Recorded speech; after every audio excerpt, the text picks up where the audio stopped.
खोक्याच्या घरावर कारवाईची घाई का केली? आज सुरेश धस विचारणार आहेत जबाब. जिल्हाधिकारी आणि वन विभागाच्या अधिकाऱ्यांची भेट घेणार आहेत. खोक्याच्या घरावर कारवाईची घाई का केली असा सवाल केला जाणार आहे. सुरेश धस या संदर्भात सवाल करणार आहेत, जबाब विचारणार आहेत. जिल्हाधिकारी आणि वन विभागाच्या अधिकाऱ्यांची ते भेट घेणार आहेत.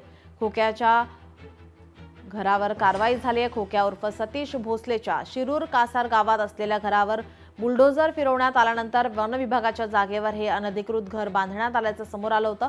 आता सतीश भोसलेचं घर पाडण्यासाठी अतिघाई का केली असा जाब भाजपा आमदार सुरेश धस हे वन विभागाला आणि तिथल्या वन विभागाच्या अधिकाऱ्यांना, जिल्हाधिकाऱ्यांना विचारणार आहेत अशी माहिती समोर येते. खोक्या उर्फ सतीश भोसले हा सुरेश धस यांचा कट्टर कार्यकर्ता आहे.